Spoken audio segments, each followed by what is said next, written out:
I said I didn't know, since we went through this before. Stayed away, put those feelings to rest, but I see that it started again. I was wrong when I thought that you knew best, 'cause look at this big mess. You said it'd be painless. I can see that you're working on changing, but with you it's just more of the same thing. I was wrong when I thought that you knew best, 'cause look at this big mess. You said it'd be painless. Look what you're putting me through.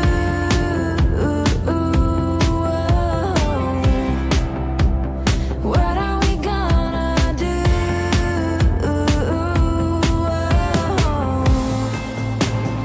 Look what you're putting me through.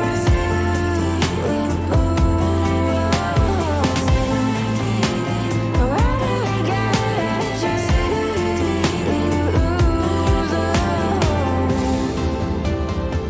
But I'd be lying if I said I didn't know.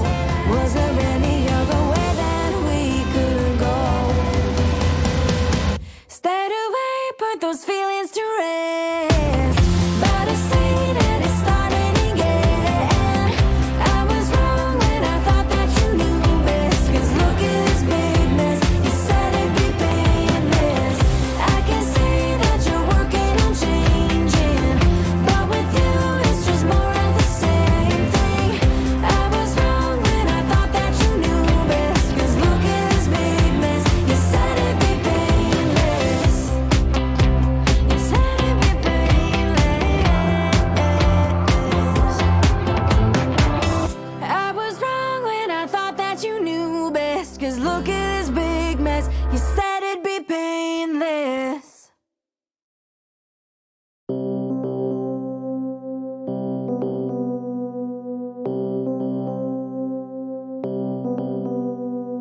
Where can we go from here? Where can we go from here? A compass can't help us, we're tangled in wilderness, dear. Why do you do this to me? Why do you do this to me? We're twirling and biting, a couple of wolves, aren't we, dear?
Hello, I'm Jason Memel, the Artistic Director of Sage Theatre and the Ignite Festival of Emerging Artists.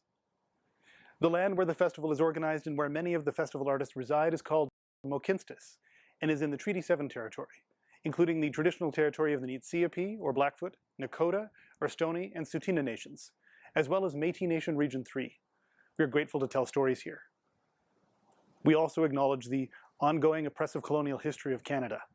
We must listen to the stories now coming to light, engage with the pain we find there, and demand action from our elected officials to break the cycle. To make a festival of this size work takes a lot of support. If you're interested in getting involved, we'd love to talk to you about volunteering or donating to Sage Theatre. You can be part of the family that helps bring stories to life and supports over 100 emerging artists every year. We consider our supporters to be part of our family. There's our season sponsors, YYC Tech, as well as support from the RBC Emerging Artists Project and the Harry and Martha Cohen Foundation. We couldn't do it without them. We also want to acknowledge the support of our public funders, Canadian Heritage and the Alberta Foundation for the Arts. Thank you so much for being with us as we present the 17th Annual Ignite Festival of Emerging Artists and the Summer of Ignite. Enjoy the show.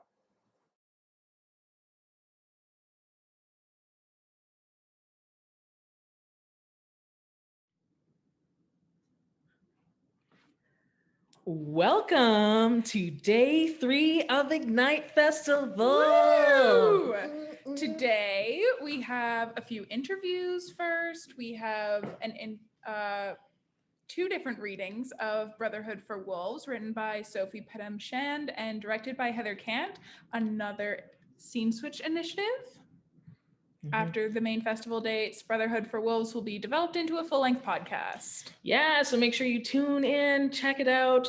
Also, we're going to be showing some more scenes from Lather, Rinse, Repeat, Tales from the Echo Chamber, from the theater group Broke by the Dozen.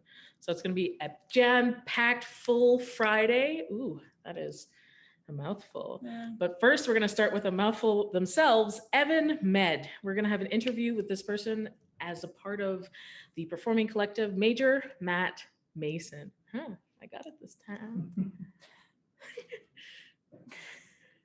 So let's go to our interview with Evan Med. The producer of Wildfry Script Writing Competition. This is Evan Med.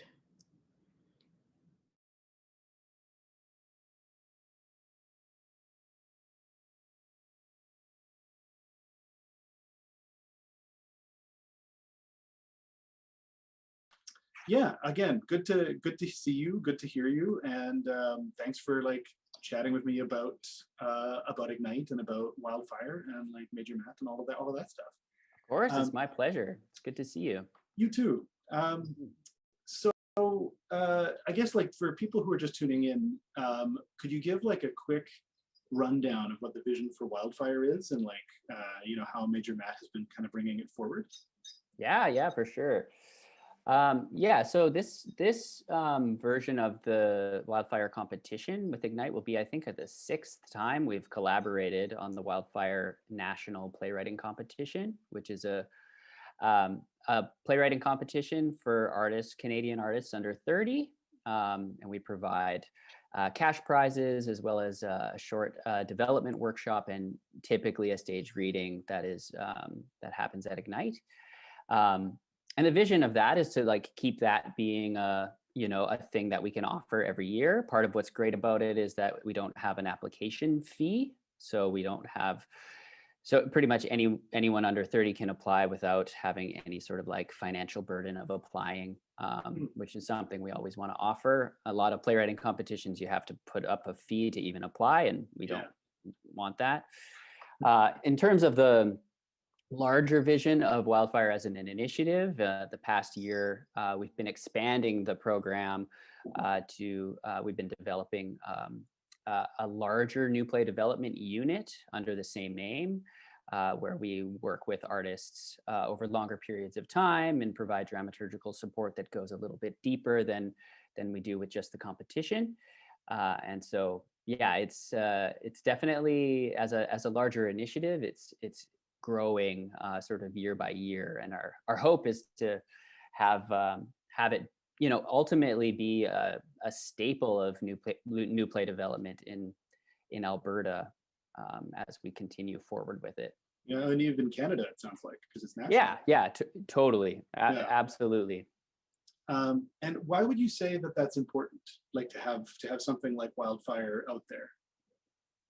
Well, I think the specifics around Wildfire being geared at younger artists, I think is a big part of why it's important. I think a lot of this kind of opportunity is often has a really wide demographic, and sort of anyone can apply, regardless of whether or not you're, a new playwright or, a really established playwright. And so part of what's important for us is that we are sort of bracketing it off for a specific demographic so that we can really bring our resources to bear to support people who are in the earlier parts of their career and who are just like starting to find their voices as writers. And I know for me as a dramaturg, and the dramaturg that works very specifically through Wildfire, it's been really amazing to kind of like see artists who are just beginning and are really starting to find their voice, and help them to not only refine that voice, but also like help them think about what some next steps might be to like further establish themselves in the arts. That's great. Now, I mean, without it's hard to pick favorites, but like, are there any like highlight memories you have of working on Wildfire? Yeah, well, I mean, there's quite a few. It depends. Like I've worked as a dramaturg. I've worked on some of them as a performer. I directed one of the readings one time. So there's like a lot of different, like we've gone through quite a few different interesting projects. But without like saying like specific projects, I would say that some of the highlights for me is like actually just like learning about like what kinds of work are being written by younger artists. Like we get, like the first year we did it, we got something like 125 applications, which is like a ton. And we typically get quite a few, and reading through them, we can only pick a winner and a runner-up ultimately, but it gives us a really interesting sense of like what people are interested in within this demographic, what people are writing about, like where the energy lies. And that's a big highlight for me every year, to go like, oh, there's like multiple plays that are writing about this particular thing. Or, oh, that's interesting. Yeah. There's like patterns that emerge, and it helps us get a better like sense of the pulse of like what is salient for young writers during any given year. That sort of helps us understand how we can best support artists who are digging into these sorts of themes and topics and stories. Oh, that's amazing. I mean, just even speaking as like having helped produce it in the Ignite portion, I think in the first year maybe I was also helping. Like I think I read the short list, not the long list.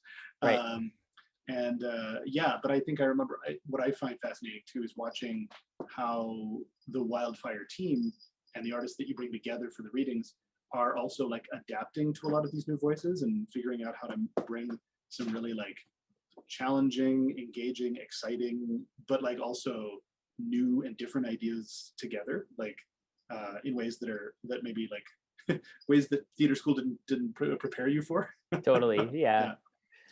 Yeah. Well, and we have a great time. That's also part of what's really exciting about it for me, is that every year the winners and the scripts that we're working on are so different from every other year.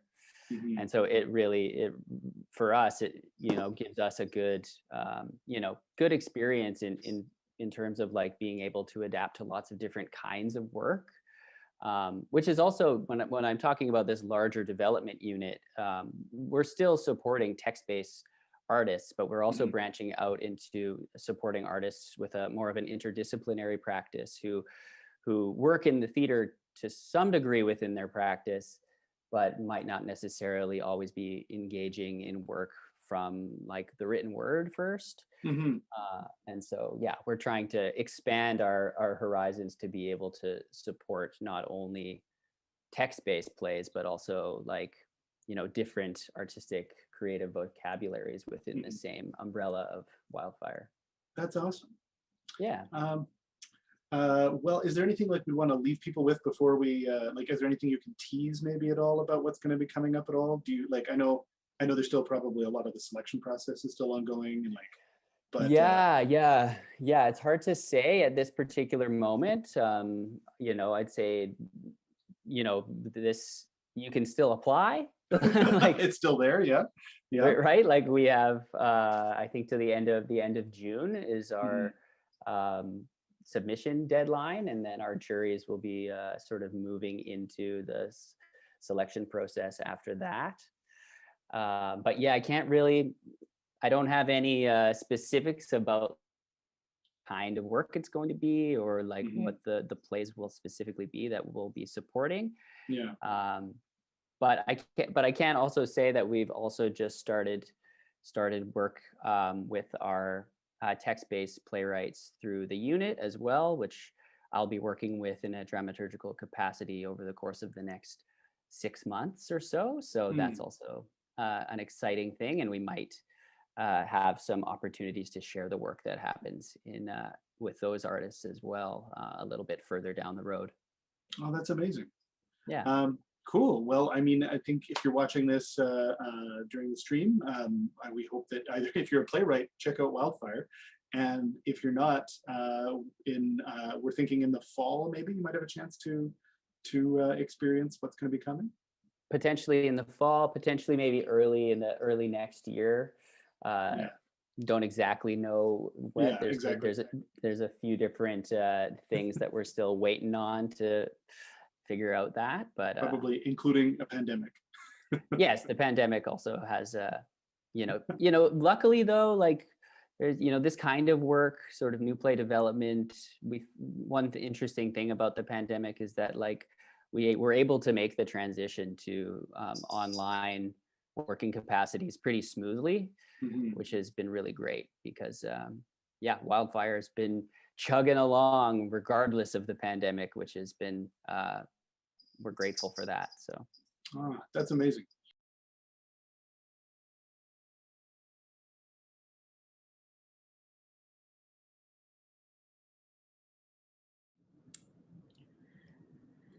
Thank you, Evan Med, for coming and chatting in the interview.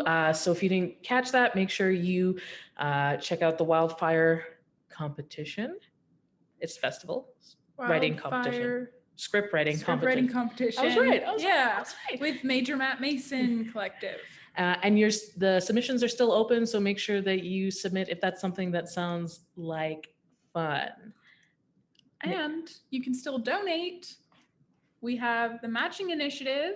For every $1 you donate, it's matched $2. So if you donate $1, in total it ends up being $3, and you should support your local artists. Yeah, you can't have culture without art. Exactly. Yeah. What's life going to imitate if not art? Come on. So we're gonna mosey on along to our next portion of the night, which is our scene switch. So if you haven't been here before in the past 2 days, it's when we take a scene and then they perform it, and then they perform it again to help create. Yeah, by exploring like different acting exercises and like different emphasis.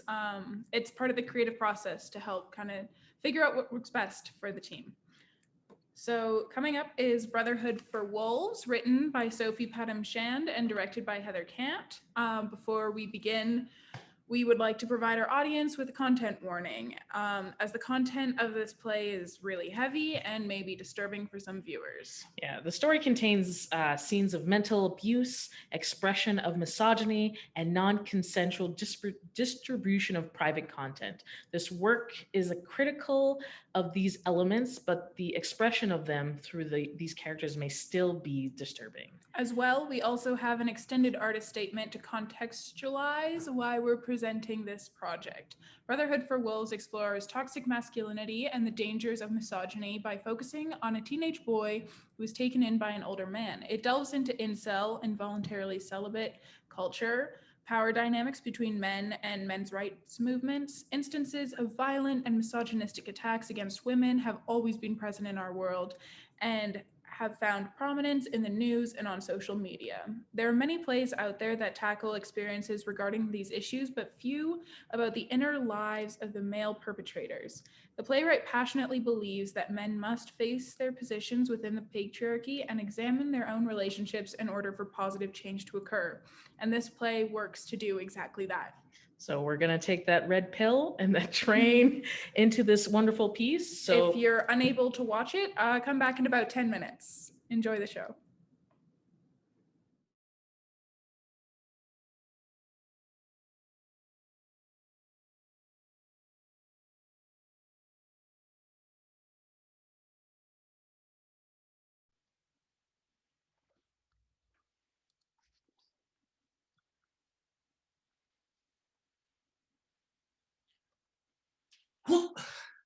Oh, whoa, you okay, bud? Yeah, man, I'm fine. I'm glad you're feeling better. Yeah, thanks for, being there. You have to stop letting those leeches like Willow drain your power, dude. There's so much more than they tell you. I know. Okay, I'm just frustrated. My dad tried to help me grow up strong and shit. But now when I try, it's useless. Like the harder I work for a girl, the worse they treat me. It's not worth it anymore. Cause they're like trained to sleep around with all the bulkiest dudes and then just settle for some beta with money when they get older. So I don't think about who needs them, who's going to love them, who's going to be there for them. So they drop guys like us the second they find out we're human. Exactly, Max. There's no point in hating yourself over femoids. Not these days. They're out of touch with their purpose. They don't want to be mothers. They don't want to keep the house clean for their husbands. They're selfish, hungry things now. They just fill the void with sex and money, looking for power. But the power that they want is the same power that's been taken from us. It's not meant for them, and that's why they never change. They're stuck in a cycle. So are you. Stuck in a loop where you think she'll be different, and you unavoidably fuck it up, hate yourself, get lonely, want to do the same thing all over again. Crawl back to her. But I'm not going to let you do that, Max. I'm not going to let you hate yourself anymore. You can accept that they don't want you and take that and use it for change. But I can't change shit. You said. I mean, I can't change how I look, how I am. It's not about you. There's nothing you can do to make yourself a different man. I know your father tried to help with the hunting and all, but he's gone. And he was a good man, I'm sure. But he never taught you to recognize the way these females can get in your head, destroy amazing guys like us. No, what we want, what we need to do, Max, is fight the system. You don't have to do something big. We can start small. Make the women in your life suffer the way you have. But how do I do that though? How do I do that though? I mean, if they don't care about me, how can I make them feel how I do? Willow won't answer if I text her. Well, you must have something on her. Do you have any secrets? Nothing crazy. I bet you have something. Let's take a look through your phone. I thought I wasn't allowed to use it. It's okay.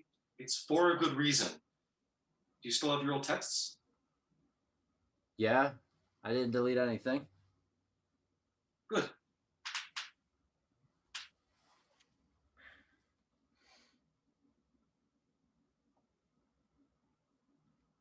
Can I go through it alone? I'll let you know if I find anything. What do you have to hide? Nothing. I just don't want you to see her nudes or anything. What? Max, you have naked pictures of Willow? Well, yeah, but they're between her and me, you know? I should probably just delete them. What are you talking about, man? That's perfect. What do you mean? We can post them anonymously, of course, on Twitter and tag her. I know how to hide the IP address and everything. No, Anthony, it's basically child porn. She's only 16. She's old enough to send them. She can deal with the consequences. I promise nobody will know it was you. Yes, they will. I'm the only one she sent them to. You really believe that? Yes. Come on, man. I guarantee at least 10 other guys at your school have the exact same pictures. Plus, why would she admit she sent them to you? She'd be too embarrassed she even dated you to say. I'll make sure you're protected, Max. This is the one thing you have on her. You can make her feel as low as you do right now. I wanted to feel how I do, but I can't do that, man. It's too much. Fine. I'll do it for you. Hey, Anthony! Open the door! I'm serious. This is for you, Max. You just don't know it yet. Please, seriously, she's going to know that the photos came from me. Then blame me when she calls you. At least she'll give a damn about you now. No, she won't. She'll hate me. She already does. Don't you want her to worry, Max? Don't you want her to cry and hate herself the way you do? Yes, no, I mean, maybe. I just want you to give me my phone back now. Tell you what, you can have your phone back for a week if you let me post these pictures. Show me you belong here, that you appreciate me. You don't mean that you'll take it back? No, I promise, Max. You can have it if you tell me you want the pictures out there. Do you really think this will make her think about how she treated me? Max, this will make her regret everything she did to hurt you. She won't be able to get you out of her head. You'll have the power. And I'll tell you what, if she comes back to you groveling, we can take them down. Show her you're in control. If the cops find out I'm blaming you. Be my guest. Fine. Post them.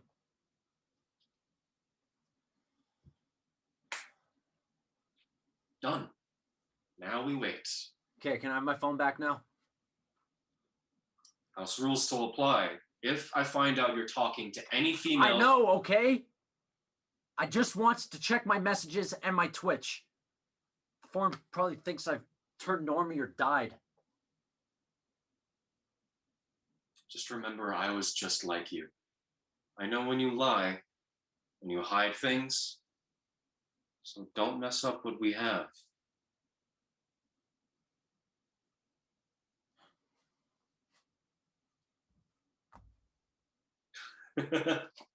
Just messing with you, champ. Here you go.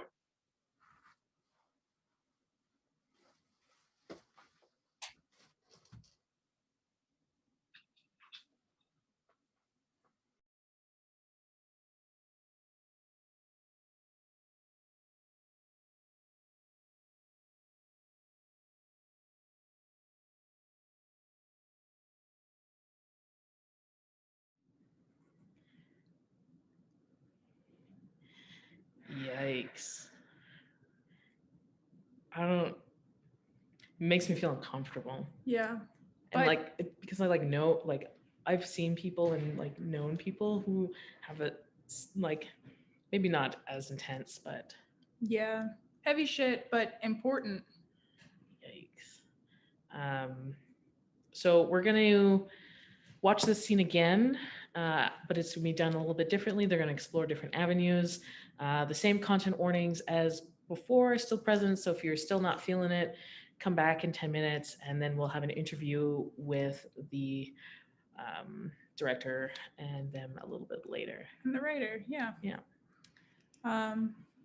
This is Brotherhood for Wolves.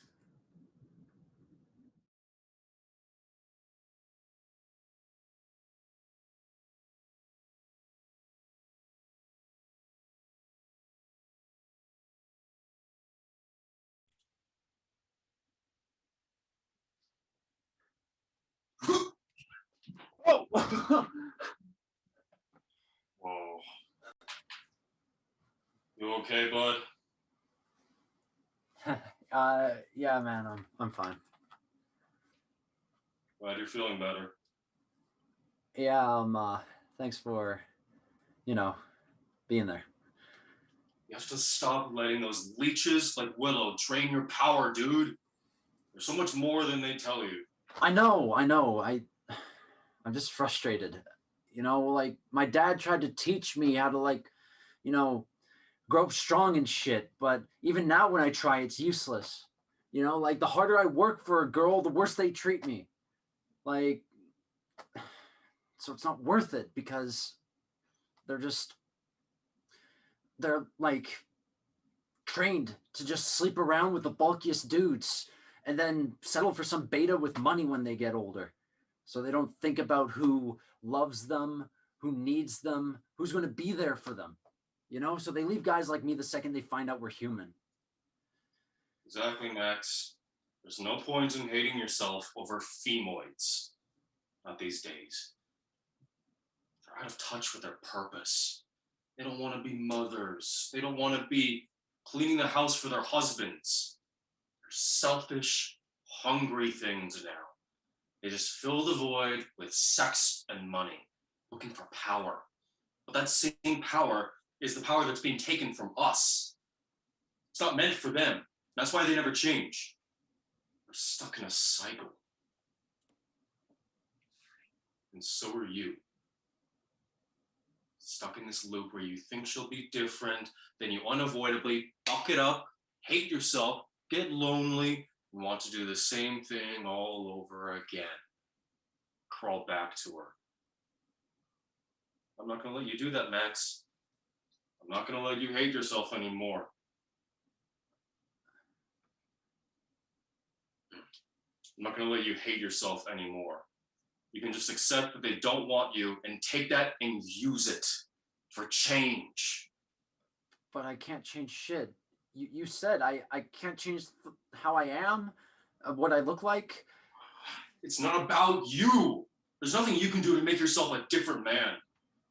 I know your dad tried to help with the hunting and all, but he's gone. And he was a good man, I'm sure. But he never taught you to recognize the way these females can get in your head, destroy amazing guys like us. No, what we want, what we need to do, Max, is fight the system. We don't have to start big. We can do little things. Make the women in your life suffer the way you have. Then it ripples. How do I do that though? That if they don't care about me, how am I supposed to hurt them like they did me? Willow won't answer if I text her. Well, you must have something. Do you have any secrets? Nothing crazy. I bet you have something. Let's take a look through your phone. I thought I wasn't allowed to use it. It's okay. It's for a good reason. Still have your old texts? Yeah. I didn't delete anything. Good.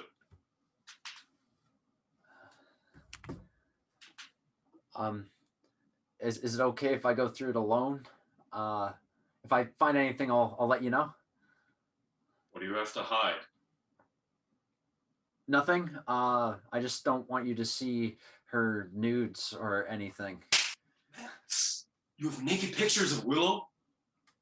Well, yeah, but they're between her and me. I should probably just delete them. What are you talking about, man? That's perfect. What do you mean?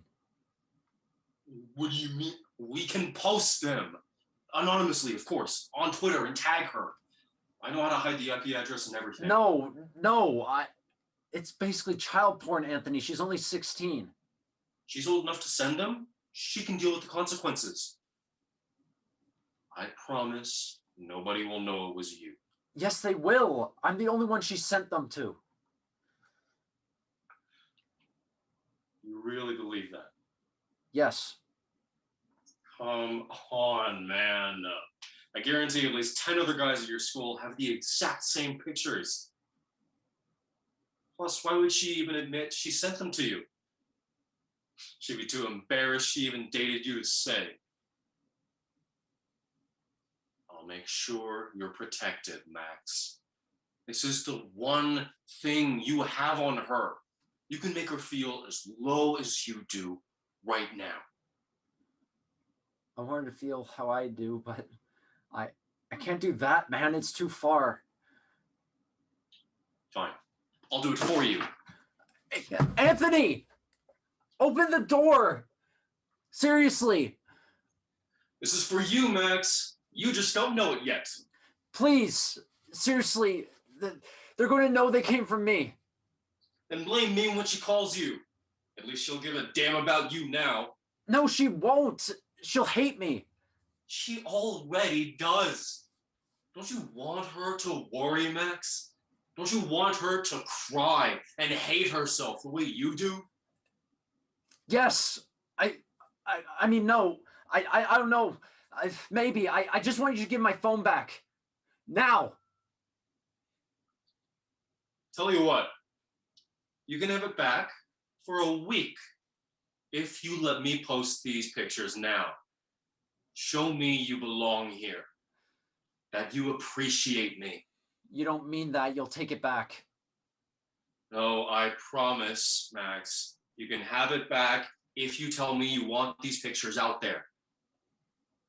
You really think this will make her think about how she treated me? Max, this will make her regret everything she did to hurt you. She won't be able to get you out of her head. You'll have the power. And tell you what, if she comes back to you groveling, we can take them down. Show her you're in control. If the cops find out I'm blaming you. Be my guest. Fine. Post them.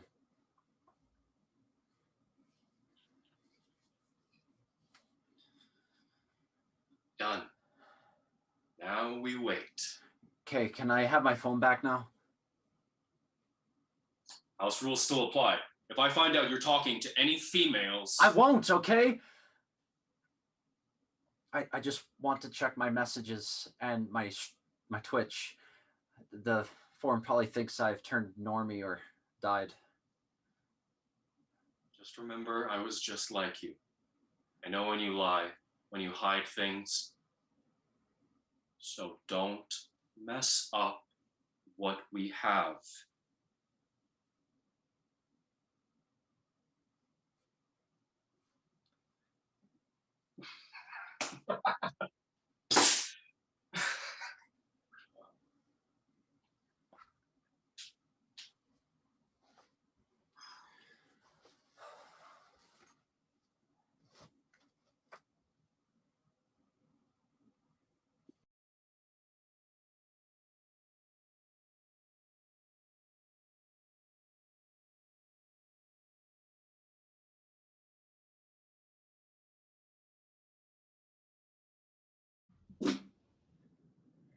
Ooh.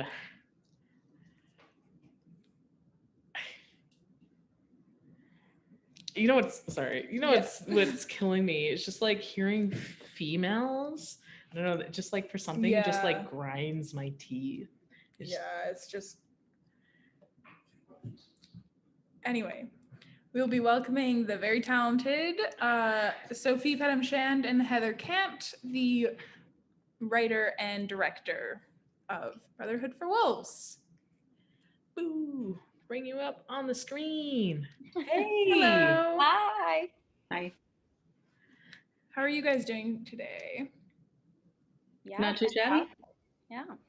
Enjoying the nice weather, if it's nice where you are. Yes. Yes. Welcome into joining us. We're going to ask you a few questions and you can let us know how you feel and want to go through with that. But our first question is, tell us about yourself and like, what's your artistic background and what have you been up to lately? Yeah, okay, sounds good. I can go first. My name is Sophie. I am the playwright of this horrible, beautiful piece. I started playwriting mainly in university. I first started with Youth Riot, which was a little playwriting group for queer youth. And then I went on to write some plays in Clem Martini's class. And lately I've been working, getting this stuff together quickly, and I'm excited about the podcast, which is coming out later. Yeah. Nice. Yeah, my name is Heather. I'm a director and a producer, a theater maker in general. And I'm just finishing up my Master of Fine Arts in Directing at the University of Calgary. Oh, cool. Excellent. Do either of you have any history with Ignite or any other like festivals? No? How have you been finding it so far? It's great. It's exciting. Yeah, it's very quick this year, but it's been a good time, and I really have enjoyed getting to know and work with all the artists on this project. So Yeah, it's nice to see such an eclectic lineup of work. yes. Cool.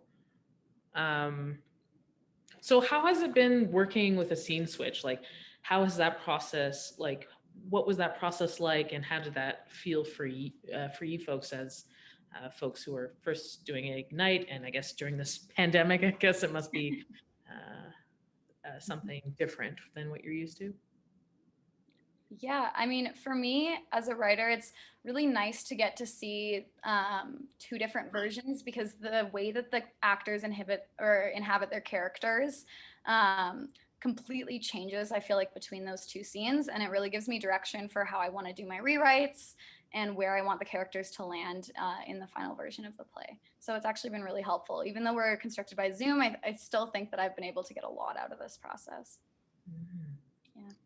Yeah, I think the the script that Sophie has written, as you've both noted, is challenging. It's difficult material that can be really uncomfortable to sit with, to watch two men in that relationship. And I think for me, coming to this script, the opportunity to explore different avenues was really helpful, because the first question I asked myself is, why do we want to do this play? Like, why? What is the point of making people uncomfortable, basically? So to have the opportunity to kind of like investigate the nature of the relationship and how those kinds of circumstances, worldviews and relationships come to pass in reality is something that I was really curious about. How has the process been on Zoom, like compared to in-person theater making? How has it like been restrictive, and how has it, allowed you to explore things that you don't really get to do when you're in the physical rehearsal space? I think especially with a play like this, that a lot of it is about power and how that manifests within the relationship between these two men. And it would have been nice to have the physical aspect of that, because I think that it does play into power dynamics. But I've loved having Zoom for the accessibility of it. Even with really tight schedules, we're able to work around that. And also just let more family members and friends be able to see and get to know my play. So yeah, it's been good and bad. That certainly makes it easy for people to gather. As Sophie mentioned, we're all very busy, and it's nice to also, not have to rush across town or like get out of your pajamas, even if you don't want to go to rehearsal. That's a mood. Yeah, I get that. It certainly makes it more challenging in other areas. Acting with a screen instead of a scene partner feels very unusual for the performers, and certainly for me as a director, I like to be able to interact with performers directly, and that's just not possible on Zoom. So it's certainly a different experience. Very disjointed. I think sometimes I think about that, like you're looking in a camera rather than like someone's face and the reactions. That's Yeah. It's like talking back to the TV. Yeah. Though sometimes we're, I don't know, I'm like, sometimes I have a habit of doing that where I'm like, what are you doing? Yeah. But I pretend like no one's watching. I do have a question. What is your favorite moment from the scene? Like what, I know that this is like a heavier script, but like what is your favorite moment from this process and building this scene as a part of Ignite or just in general? Ooh, that's a tricky question.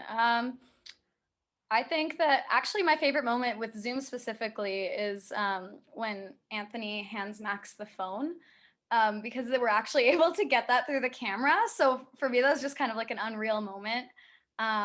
Yeah, that's got to be my favorite for this version. I don't know. I don't know if I have a favorite because the versions are so different, and I'm, there's curious investigation in both of them, and they change the text so drastically. Like the text is identical in both, but they have very different tones and feeling, and they give you a creepy feeling in a very different way. Like watching an older man, um, initiate a relationship with a teenager who's a little bit prickly is very different than watching an older man initiate relationship with a teenager who seems wounded and vulnerable. Um, yeah, it's hard to pick favorites. Yeah, they were both very intense. I was just chatting about like in the second rendition, the older figure for me really was like this character is like really creepy for me. Yeah. In the sense of just like the I want to say the slower like melodic, just like I don't know, taking up space. And Yeah. you're just there via like Zoom, and it's just so. I was wondering how this project has been like emotionally wise and through Zoom, because I know when you're like working on heavy pieces and you're allowed to be in the room together, like it's a lot easier to kind of read the tension and like take breaks, like be able to perceive when that needs to happen. But since this is such a heavy piece, I'm wondering how that worked through Zoom, and like how did you guys take care of yourselves and take care of the whole team? Well, we initiate a conversation a lot. Like we talk about the work candidly. So that is helpful too, to not feel like, we're not allowed to talk about our relationship, our thoughts or experiences with these topics. Um, Rehearsals are also short, and that is just a byproduct of Zoom. It's really challenging for actors in particular to engage for long periods of time. For anyone, like we're all pretty zoomed out most of the time. So trying to have, an 8-hour rehearsal day, which we might do in person on Zoom, like you just can't do it. So rehearsals are usually much, much shorter, which also helps alleviate some of the tension that can build inside of having to sit with these particular individuals for a period of time. Yeah, that's pretty intense. Yeah, I definitely- think too for me, because I've been with this play for a while, like these characters start to feel familiar, and then having a face to the name too, it does feel more tangible. But I always make sure to cut myself off from the incel YouTube hole at night. And even when I'm doing rewrites, I say, okay, we're taking a half-hour break to go watch something that isn't scary. So yeah, it does take an emotional toll, but as long as we're in like communication about the themes and our own experience, I feel like we're able to support each other, and so far it hasn't been a problem. Yeah.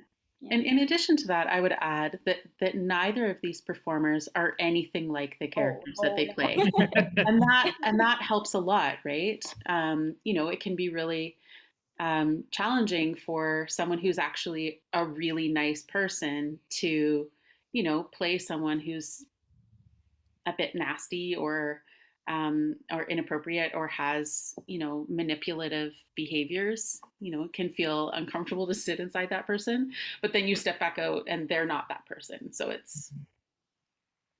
it's good to be reminded at the end of the rehearsal day when we chat again that, right, not that person. Let it all wash off. It all washes away. Yeah. It's all a facade. Yeah. Is there any final thoughts that you folks want to share with the audience today? No, that's very Anything you vague. want to talk about your script? Well, I'm just really, proud of the actors and of you, Heather, for all the commitment that you showed to this project. And even when we're dealing with super heavy themes from day one, everybody was really committed, and it's just re-energized the play for me. And so thank you to Ignite and everybody who's worked with me. This is going to be a really fun time as we work towards a podcast. Yeah. It's really nice to be able to, sink our teeth into something that's got a little heft and meat to it, which, we don't always get to do. I mean, light and fluffy is good too, but my particular preference is often this kind of work. So it's felt really great to work on a script that has that kind of depth to it. Yeah. Yeah. That's great.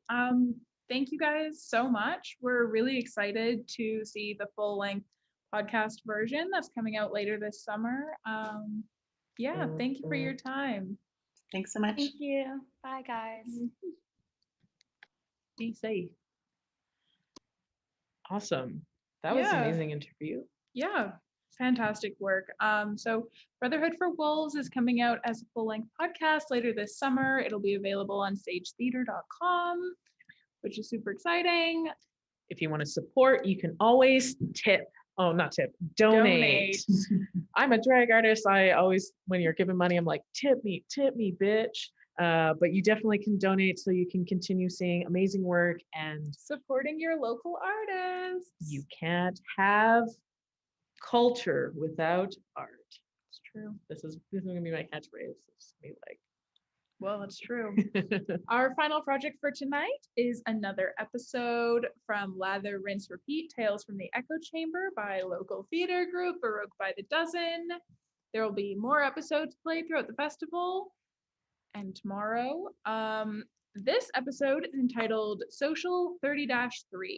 What's Social 30-3? Okay, so the way that school works in Alberta is grade 10 is like a 10 course, grade 11 is a 20 course, and grade 12 is a 30 course. Okay. And then depending on like the level of intelligence or like difficulty, it drops down a notch. So regular is -1, and then like okay, the school never calls it this, but I call it like dumber social is -2, which is what I took, and then like -3 is like the very bare minimum. So like math 10-3 is like you need to go back to like beginning of junior high kind of math, and that's what that is. So 30-3 is like the lowest or one of the lowest levels of social. So it's kind of like going over the very basics. And generally, if you have a -3 level course, you can't like apply to university with it. You need to like level upgrade. up. Yeah. Okay. So it's kind of like, I don't know. We never had social studies. Well, we had social studies, but it was like grade 9. Yeah. And we never really went over it after that. So Yeah. Canadian history classes. Yeah. So the content warning for this is there is brief mention of Nazis. But yeah. Yeah. So this is Lather, Rinse, Repeat, Tales from the Echo Chamber, episode Social Studies 30-3. enjoy.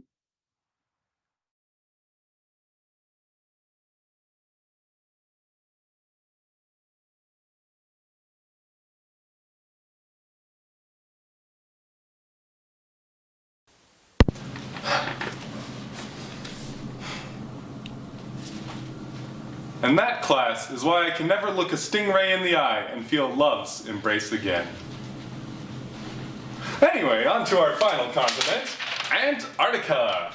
Antarctica is a peaceful yet mysterious continent with not much recorded history. Though to be fair, most recorded history is Eurocentric anyway, so who's to say? But what our Antarctica lacks in history, it makes up for in spades with ice, research stations, penguins, and not much else. At least, that's what they want us to believe. I, however, have done some research in my spare time, looking very closely at this mysterious continent, albeit from a safe distance. My conclusion is simple. Extraterrestrials have colonized Antarctica. For example, take a look at this photo here. One can see that this is a crash landing of a long cigar-like vessel. Although, what was the official explanation they gave us? This was a rock that merely slid down the snow. I mean, come on, just look at the travel distance. Using Google Maps' own scale guidelines, we can see that this is a span of at least 50 kilometers. That's some rocket-powered rock, if you ask me. And not to mention, this isn't the only piece of evidence. People are ignoring the obvious coincidences all around them. Did you know there's a space in Antarctica that all the countries agreed not to go in? As well, random pockets of holes will just appear in the ice out of nowhere. And the most damning piece of evidence, average temperature of Antarctica in the interior, -57 degrees Celsius. Average temperature of Mars, -63 degrees Celsius. This is a climate right for Martians looking for Florida-like retirement weather. Now, please, before you type in anything, you're probably wondering, why Martians? Yes, I see your hand. You may not go to the washroom just yet. Please wait like 10 more minutes. Martians. The universe is vast. Aliens could come from really anywhere. Answer, quite simple. Jarosite. A key mineral found on Mars that can be found where else on Earth? Antarctica. Now, I know what all of you are thinking inside your little heads here. Even if there are aliens way down there, and we're all the way up here, why should we, and pardon my French, give a rat's ass? Why don't I tell you? Consider the current reproductive rate of the only other sentient species we know of, us humans.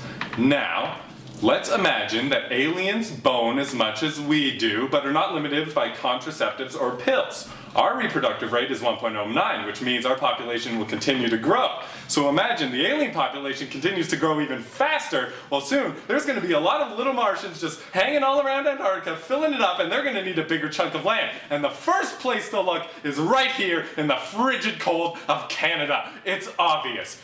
But that's not the worst part. Take a look at this satellite photo of the land formation in Antarctica. Most experts will say it looks like a castle, and I believe it's similar. It's the modern day equivalent of military base. So why don't we all put on our thinking caps for a moment and see, does there happen to be a military that went to Antarctica several times, planned to build a base there, and is now mostly missing? Oh, the Nazis! Yes, I know, the Nazis, but let's be real, Nazis are alive whether we like it or not. And although they may have less power now than they did then, the Nazis still have a clear plan to dominating the people of Earth. And if aliens manage to get to Earth and stay hidden for possibly thousands of years, they would have resources and technology a warmonger could only dream of. A team-up is inevitable. And when they come for the people, for their little worker bees, they're not going to come for the old ones like me. I'm washed up. They're going to come for the young ones like you. So here's my advice to you. I don't care who you are or what you've done. You better run. You better hide in your bunker. Or better yet, you better hug the better parts of your life before the aliens get the better of them with the help of their Nazi buddy bastards and turn this already crumbling rock into a frozen hellscape for the lucky survivors of their brutal onslaught. Dear God.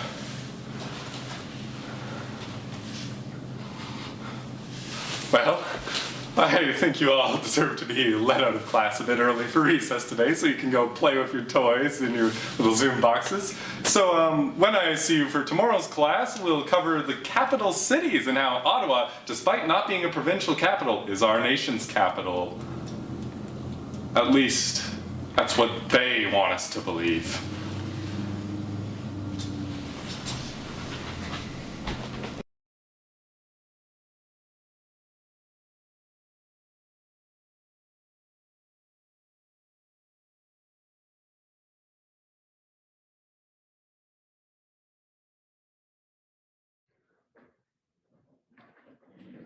Maybe I'm just gullible, but it makes sense. I'm on this. I'm kind of like I buy it. It's possible. Like, also, have you seen x-rays of penguins? Come on. Those are so messed up. They're like these long neck little creatures, like wearing like clown fat suits. Are you saying like penguins are like little things that spy on the world for the aliens? God. Birds are government drones. It's all connected. Guys. But seriously, what's your favorite conspiracy theory? My favorite conspiracy theory is that the things were created by alien, like the whole like Gaia project or something, where they're like the pyramids and all like the natural wonders in the world were created by aliens that left thousands of years ago. Meanwhile, the indigenous folks are just kind of like, nah, this is how it went. This is the story of how this went. We just walked it over here. And they're like, that's not possible because our European technology could never do this. Yeah. And then they prove it true later. And then they're just like, yeah. I think mine is, apart from government drones or birds or Martians living in Antarctica, because that's definitely up there. One of my own personal conspiracy theories is that the tooth fairy is actually a minion of dentists, and they take all the teeth that you lose when you're a little kid, and then they grind it up, and then they use that as fillings when you go to the dentist. That's what that shit's made out of? That's what I think. Oh my God, that's why it tastes so bad. Yeah, because it's ground up tooth dust. Just like all like the leftover food that was in the teeth, just ground it and put back in. And that's why sometimes your fillings come out, because technically if fillings aren't made out of tooth material, shouldn't they be stronger than your teeth? So you would lose more teeth before you lose fillings. Oh, so it's like a I have so many teeth related conspiracy theories. Like one of them, toothpaste is a capitalist ploy that actually rots your teeth so that you need to pay for more toothpaste and to go to the dentist. Honestly, this actually happened to me when I was a younger kid. They were teaching us about brushing your teeth, and I was like, okay, fine. But they were like, we got to the toothbrush does all the work. So I was like, what's the point of toothpaste? Yeah. And they couldn't answer. Exactly. And I got kicked out of class. Yeah, exactly. Because you were catching on to it. I think toothpaste doesn't actually do anything. I think if anything, it like rots your teeth. Also, like, you can't tell me that when you're a little kid and you're brushing your teeth with like Dora strawberry toothpaste, tastes like candy. That tastes like candy and is sweet, that it's cleaning your teeth from all the sugar. Yeah. It's literally, you're brushing your teeth with sugar. Okay. Okay, well, we need to unpack this. We need to get to the bottom of this.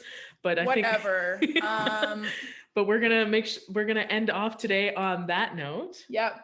With potential conspiracy theories about teeth. Yeah. What are your favorite conspiracy theories? Tell us in the memo section of your donations. Just saying. That was a great plug. Thanks. Yeah.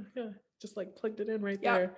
We will see you tomorrow for the final day of Ignite. Make sure to tune in. Thank you so much. I'm Maisie. I'm DeVery Bess. Have a good night. See you tomorrow.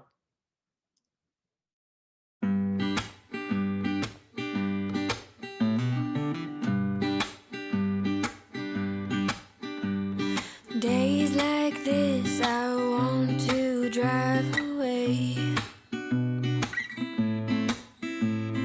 Don't know where I'm going, but I can't stay. I lose what I have left of you, but I hope that I'll find me. California dreaming between these sheets, chasing down the sunsets, that's where I'll be. Cruise control at 80 miles, only one hand on the wheel. Sunlight, the open road, where I'm going, I don't know. No destinations, no obligations, leaving behind the problems you gave me. A backpack in the backseat is all I need. On Highway 16, 2, 3, 4.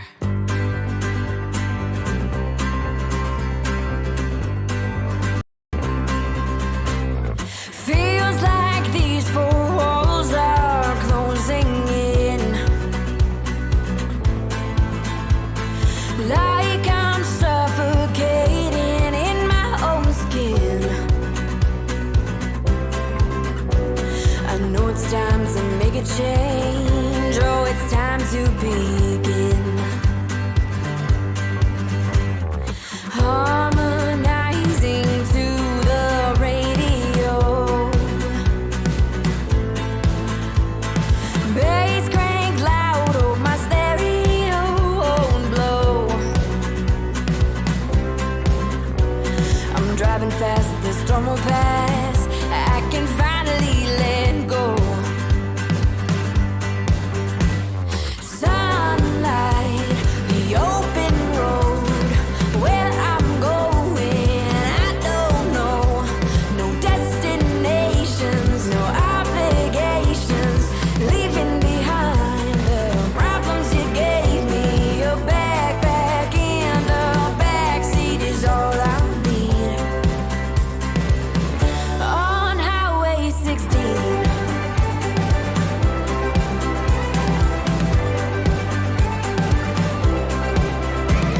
Vancouver, Seattle, San Diego, Chicago, Las Vegas, or I'll keep going. Vancouver, Seattle, San Diego, Chicago, Las Vegas, so I know